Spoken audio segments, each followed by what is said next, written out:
Shalom, shalom chez vous. Que Dieu vous bénisse. Je suis le pasteur José Mayele. Nous sommes là pour nous parler un peu de la part du Seigneur Jésus-Christ. Alors, vous aurez l'habitude de Rolanda Rabiso chaque jour dans la chaîne Nabiso Oyo, de façon qu'on parle. Tozongi c'est un peu ba valeur ya Jésus kati na biso kolakisa batu oyo ba yebi nzambe na ba oyo ba yebi nzambe te et que nini oyo Yesu sala pona vina bango pe nini ozo préparer pona bango. Alors pour na mokolo lelo toye liboso na bino et que to partager to solo la ma solo oyo eza ya nzambe. Tokotanga na Romains 12 tobandi na premier verset, tokotanga première, deuxième et troisième verset. Mais o ezali makasi pona biso ezake toko telema mingi ko expliquer ce qui est na Romains 12 verset 2. Alors je lis la parole de Dieu au nom de Jésus-Christ. La Bible nous dit ceci: je vous exhorte donc, frères, par la compassion de Dieu, à offrir vos corps comme un sacrifice vivant, saint, agréable à Dieu, ce qui sera de votre part un culte raisonnable. 2. Ne vous conformez pas au siècle présent, mais soyez transformés par le renouvellement de l'intelligence, afin que vous ne discerniez quelle est la volonté de Dieu, ce qui est bon et agréable et parfait. Par la grâce qui m'a été donnée, je dis à chacun de vous de n'avoir pas de lui-même une trop haute opinion, mais de revêtir des sentiments modestes selon la mesure de foi que Dieu a départi à chacun. Dans tout temps, Romains 12, 1 à 3. Donc, à la Bible, il y a des on a mais la place où on a pour tout expliquer en bien. C'est-à-dire, ne vous conformez pas au siècle présent, mais soyez transformés par le renouvellement de l'intelligence, afin que vous ne discerniez quelle est la volonté de Dieu et ce qui est bon, agréable et parfait. Awa nazolinga tolobela renouvellement, transformation, conformer.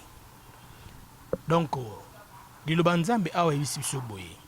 Ne vous conformez pas au siècle présent. Siècle présent, quand on parle de siècle présent, je crois que moi et toi, on connaît au siècle présent. C'est-à-dire, makambo tozo mona awa na mukili oyo, makambo eza contraire na makambo nzambe. Bana nzambe surtout na robeta sete makasi ya ko solola surtout na bana nzambe. Parce que les païens, il faut ba mona biso nde tozo sala makambo ya bien porter bango baya kati na Yesu. Alors, bana nzambe ba komi ko copier ce qui est mondain, ce qui est caractère ya mukili.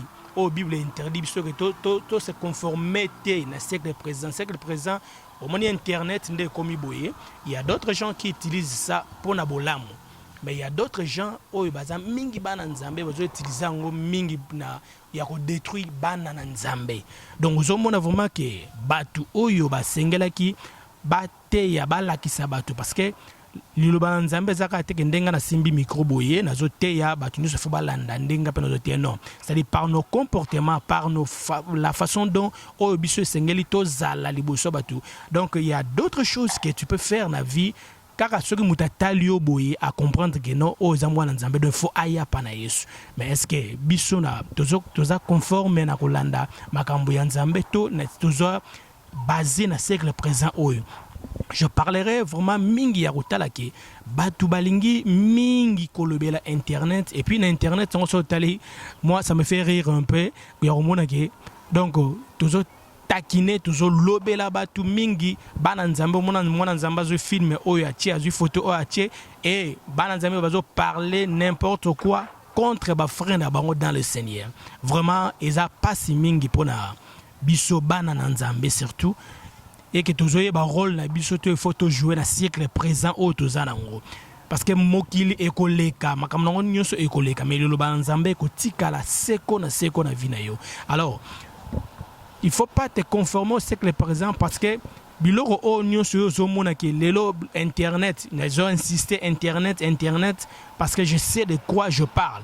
parce que internet nde eye c'est comme si esali biso lisusu esala biso mabe moko eke na place to zwango to canaliser yango na sens oyo to mema batu basala makambo oyo esengeli to ramener bango dans le Seigneur, mais to komi ko sala biso toza ya mutukuna et que pasteur na biso aza danger soki ndenge nini dans liloba nzambe tozwi yango tochango pembeni tozoyeba te eloko nini tokoki kosala eloko nini tokoki koloba eloko nini ezosenga biso vraiment oyo esengeli na biso kosala na vie na biso. Alors quand la Bible dit soyez transformés par le renouvellement de l'intelligence, c'est-à-dire que oza mayele mais nzambe albi o renouveler encore intelligence na yo parce que tant ozo tala na mukilo tozali ozo luka ozo mona mambozo leka, tu comprends que ça c'est pour Dieu et ça ce n'est pas pour Dieu, et que tu comprends que oyo il faut ngana sala o na ko sala yango te.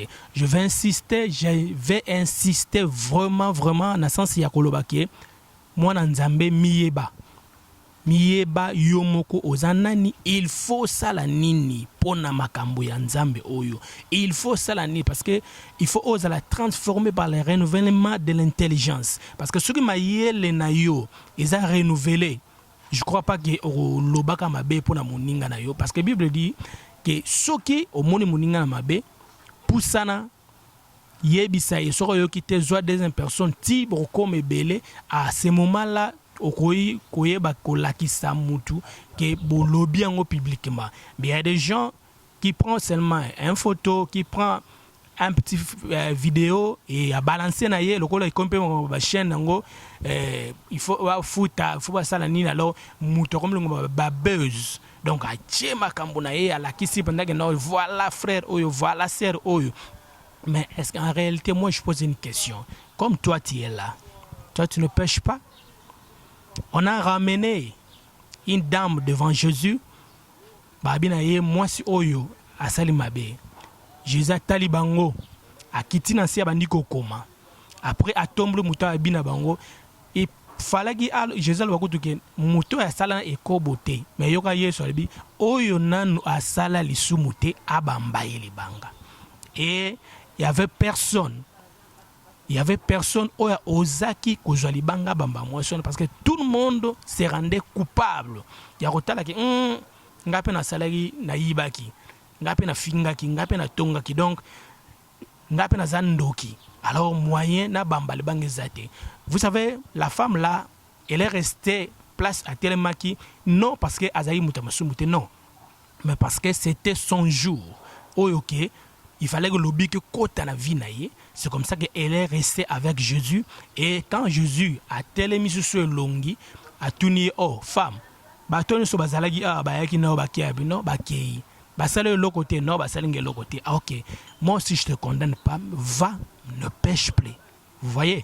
Donc c'est-à-dire que Nzambe a lakisiye qui ne consomme qu'à souter, parce que renouvellement et intelligence na yo, il faut ça là, comprendre que non, je suis na mukili oyo mais je suis pas na mukili. Nazala mukili nazo tambola nazo lia nazo samba munyoso mais naza ndenge mo na batu nyoso te. Donc il faut que muta comprendre.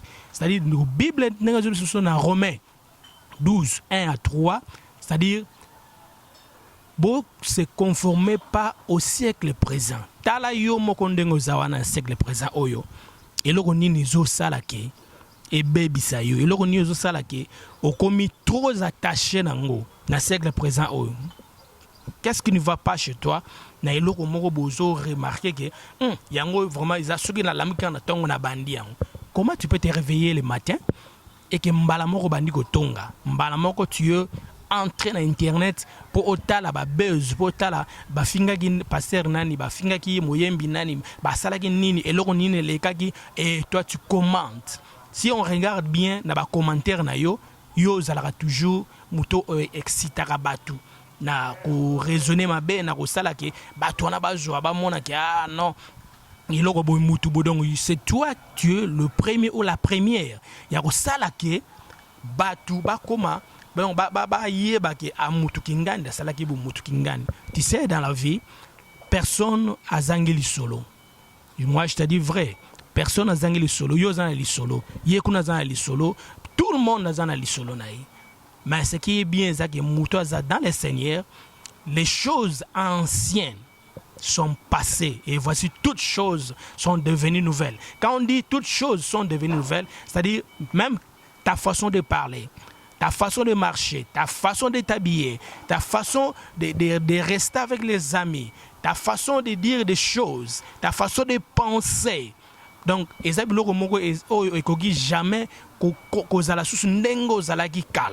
donc, renouvellement, il y a intelligence, il faut ça là. Il faut que les gens retrouvent, comprennent que tu n'es plus le même.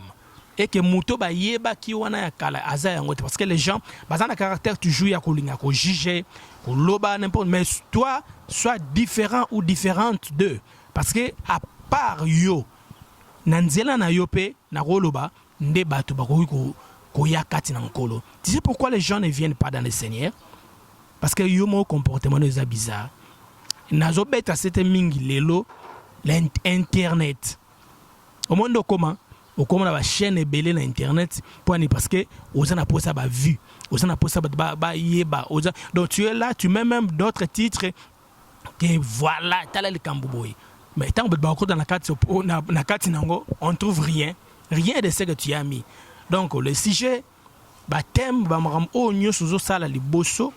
Donc tu le fais parce que Osana possède leur mot. Or, qui est plus grand que notre Seigneur Jésus? Il n'y a personne. Azate akozalaka pete na mukili otozali oyo. Le créateur de toutes choses, le maître de toutes makamunio sotozomona na mukili ezankolo na biso. Tata oyo ndimela. Vraiment, mutema na yo na makambo ozoyoka otuzoloba. Ils allaient toucher parce que nzamba zana posa renouvellement et vinayo nakoki mango wapi soki yo tikinga nzambe yonde elikananga Yesu yonde makasi nanga oh Yahweh tikanga ite kokende mosika teo nzambe kengele nga makasi bomba nonga epa na yo. Donc tant que nzambe abomba yo epa na ye, c'est-à-dire ozana problème ya kwe ozala conformité na siècle présent oyo. Donc on parle, il y a siècle présent, Kanga, Romains 12. Nazobeta c'était na verset 2.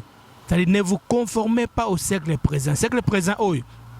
Au Romana makambo ko ya ebele. Na siècle présent ba représenter yo makambo ebele. Na siècle présent ba robisa ke yonde. Na siècle tozali ba kolba ke omoni kutu ye kuna elo te me yo zala boy. Omoni yo soko ke osimbelo ko makambo esim. Oui, en réalité pe soko talibe aboy na mukilo. Omona penda ke okenda po simbi. Ozui. Oza tambola makolo komba balingaka. O na tambola makolo. Kompe na ba o baluba ba benga jipa. Donc okomi na ngope. Mais en soi, na yomoko oyebake na lala apongite. Ça c'est le siècle présent. Na yomoko oyebike ndena zaboye. Donc ba pesanga mibe que il faut donc tu es là, tu es riche mais tu es pauvre en esprit et oyebike makamunyo sozana ngwana ezosimbate to tango tambola na moyi bato bazomona bo betre maboko na siècle présent tozali moyebi pena ke na butu ma plein. Alors moi, je te dis, nazo exhorter yo ndeko na ngai moi sipe mobali que zonga dans le Seigneur Jésus. Comprendre ça nzambe que nzambe tambu sa vie na ngai et la kisanga lo na ko sala siècle présent. Je dis que nous sommes dans le monde mais nous ne sommes pas de ce monde. Donc faut yeba loko wana ozo tambola na mukili oyo moza ya mukili ote. Toi oza mutu oyo ya lola. Oza mutu ya cieux. Donc ozo tambola na mukili za passage ozo leka mais oza jamais ya mukili oyo. Donc siècle présent faut elongwa yo na mutu na yo omona ke oza oyo nzambe alingi. Il faut discerner makambo. Il faut comprendre makambo comme la Bible nous dit. Soyez renouvelés par l'intelligence, afin que vous discerniez. Oh, ce qui au commis na sens, na façon de comprendre que non, ah, il loko o ezamabe, il loko ezamalamu. Wow, oza molongi déjà na vie. Oza molongi parce que ozo comprendre que non, vie nanga na ko tambola nango te selon batu nde ba lobi. Vie nanga na ko sala te selon ndenge batu bazo kanisela même vie. Eza oyo nzamba lobi. Donc faut na discerner, donc ndenge omoni ke okendaka au sala programme d'abord ya wenze. Neti ba mama na biso. Tant au sala programme na wenze teke okel jwambongo na wenze te. Au sala nanda ko lobi ke non lelo nana posana lelo hotel. Tu fais ton programme nanda ko. Ce qui yomoko okende oketo tinda mona bine somba eloko boy. Et quand okoya na ngona ndako tu commences à préparer. Tu vois, pour que o tchana table ba lia ba sepela. Alors oyebi mungwa qualité ni quantité ni nogocha oyebi mafu tout ça c'est la vie chrétienne. Donc ça dit vie na yo fezala oyoke tango bazo mona yo bazo kumisa nzambe. Ko se conformer te na siècle présent na zo beta c'était wana parce que vraiment eloko zo leka na mukila na minutes o ezaki mutu oyo komona. Je dis ça par rapport aux chrétiens, par rapport vraiment aux chrétiens, et qu'on se conforme na siècle oyo. Tango bango kuna bazo finga, yopo zo finga. Tango bango kuna bazo yina, yopo zo yina. Tango bango kuna bazo lobo mabe, yopo zo lobo mabe. Ta bouche nzamba sala yango pour confesser que la seigneurie ya Yesu Christ. O salama po na ye et pas na ye. De fois yebe logo wana, tu es créé par lui et pour lui. De fois yé baka makambo yo za mwana nzambe suteke o bako ko mema yo mouvement moni soko bande ko comprendre mando tala ko lobi ah ngana abwena mwana nzambe alors mwana nzambe tambola ande nini oui tu peux tomber c'est-à-dire oko silika okoki ko sala lisumu quelconque mais tu peux pas demeurer na kati eloko wana. C'est ça aussi le problème. Tu peux pas demeurer, tu peux pas rester là, lokolo koyaki, lokolo salaki, non. C'est-à-dire, lokolo yoza mutu. Et que tu pêches d'une manière ou d'une autre, tu trébiches.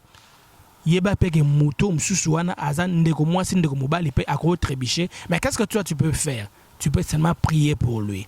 Tu peux dire que ndena zaboué na bonde la pona ndeko wana na bonde la pona songolo pakala. C'est ça ce que Dieu veut. Donc ne vous conformez pas au siècle présent.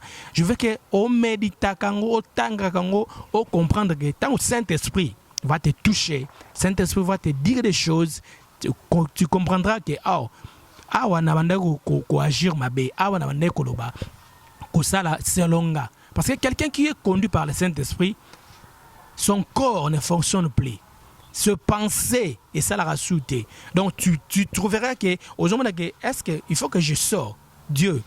Est-ce que fana qu'il y a une place boy? Est-ce que fana loba boy? On remarquer que à partir ya makam oyozo sala, ce n'est plus toi qui vas vivre, mais c'est Christ qui vit en toi. Donc ça dit vie na yo et comme ezo dépendre na nzambe. Vie na yo ezo dépendre na oyo alingi o sala o zala. C'est ça le problème.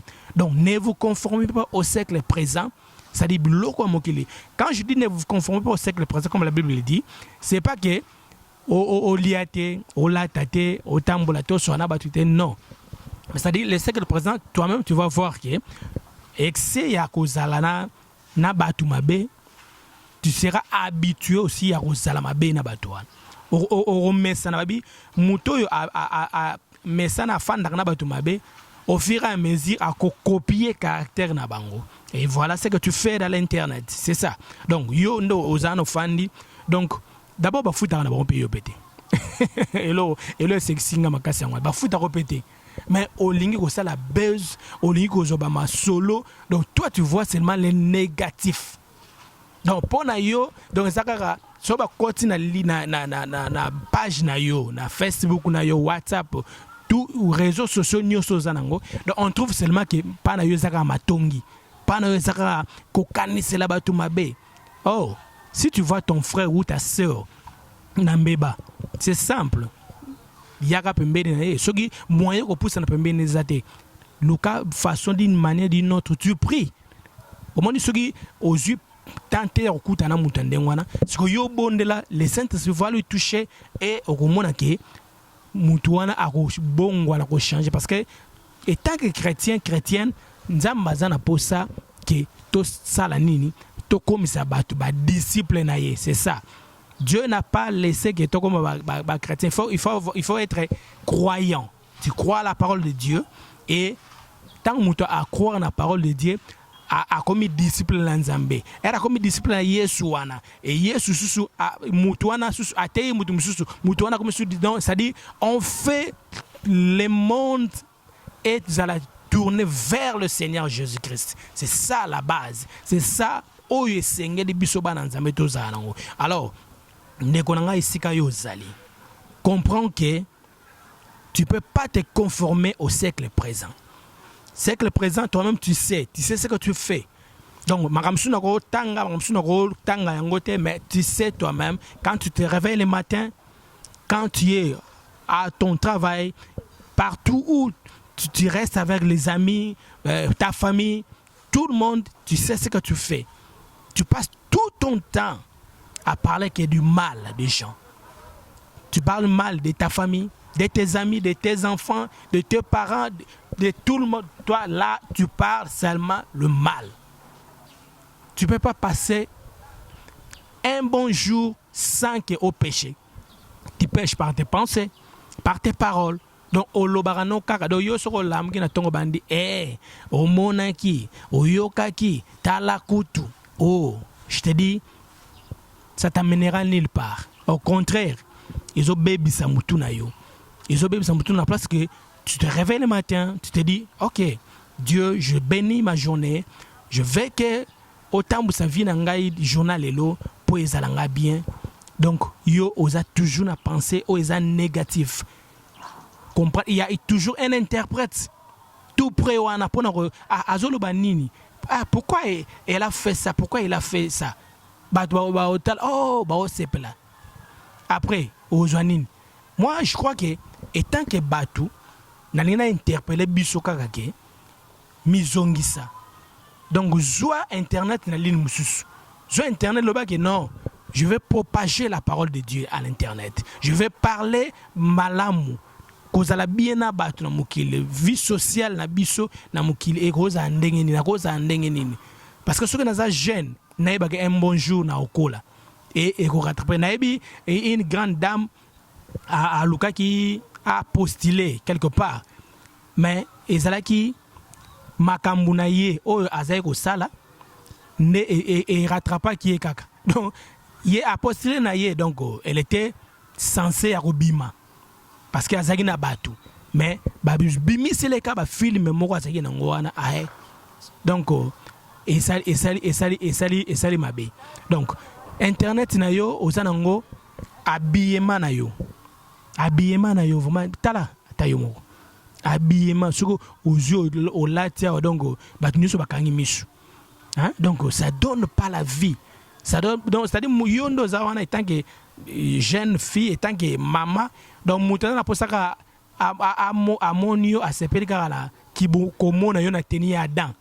Donc il n'a rien à faire avec toi. Mais parce que yo moko omitiki, comment tu peux prendre corps na yo? Oh, tout ça qui te dit que non, mutazo bom manzuto me yo aux yeux au tiango pour na mwasi na yo te pour na mobile na yo te mais au tiki yango vraiment do batu nyonso ba comme monango batu ba sepeli nango et puis yo zo monango normal tu danses le nzembo moko donc qui ne diffuse même pas parce que je vais te dire quelque chose. Au moment où tu as musique mondaine, musique chrétienne, tu as païen, pende bazawana, baemba banzembo et différents bateaux. Oh, je te dis, mon frère, nzembo ya mukili, quand on dit nzembo mukili, c'est-à-dire la chanson qui ne glorifie pas le Seigneur. Au moment où tu dans le azawana na kibumutu na yenda azawana, azolo ba manzame mazana kati ya nzambete. C'est ça aussi le problème. Donc, les temps toujours loba awa mingi toujours beta c'était yake. Ne vous conformez pas au siècle présent. Et ça est loko moko o yo fo tchana mutuna yo. Donc verset oyo na Romains 12 1 à 3 et fanda yo penza na mutu. Donc on méditer yango jour et nuit pour agir fidèlement na vie na yo. Donc c'est ça la parole de Dieu. Donc tant mutu ayoki le banzambe au juger na yo te, mais méditer. Quand on dit méditer, ça dit au tali vie na yo lubi ah est-ce que eloko boye est ça vrai eloko boye na sala rango eloko boye na sala rango te. Si tu fais le bien, continue à faire le bien, mais si tu fais le mal, change ta vie, parce que tu partiras seul et tant que yomoko il y a personne qui vient aussi. Donc Dieu nous donne la responsabilité et que yomoko mutu oyeba makambo ndenge ezali. Tana na 3 Romains 12 3 Bible le biboy. Par la grâce qui m'a été donnée, je dis à chacun de vous de n'avoir pas de lui-même une trop haute opinion. Alors, cause en opinion, t'es que ce qui n'est nini pour que obébi sa makambo. Donc, yeba kozala na nzambe oyo pote nzambe alingio mingi. Vraiment que la gloire ou la grâce de Dieu ezali kona yo. Yahweh, yozali mwina mpe bomoi, fongola ngai na comprendre makambo na yo. Nzambe ozali mwina mpe bomoi, fongola ngai na yeba makomi na yo. Je vais prier pour vous. Moutinyo so alandi biso na monde, na ba province na biso nyonso partout. Je veux prier et que après na kotika numéro na ngai o nyonso za na posa ya prière, c'est que Dieu a mis à nos cœurs de prier pour na bino et que ça la bien et que au bengi biso na plus 243 81 475 70 53 plus 243 81 475 70 53 et appelle WhatsApp na biso okoko la biso. Je vais prier pour vous. Éternel Dieu des armées, n'a pas moli mutunyo so oyo alandi biso na ngonga oyo tikete vini ezala renouveler et que prochainement etokutana tozo témoignage to mona penda batu ba yeba yo pe biso tokozwa tokosepela et que royaume na biso eza peuplé na bat bazongi lisusu tikete wa famille bino pambolama mabota bino pambolama misana bino pambolama dans le nom puissant de Jésus na bénir ma sœur Rosette Katumbi et que Nzambe apambola ye dans le nom puissant de Jésus. Amen. Bye bye.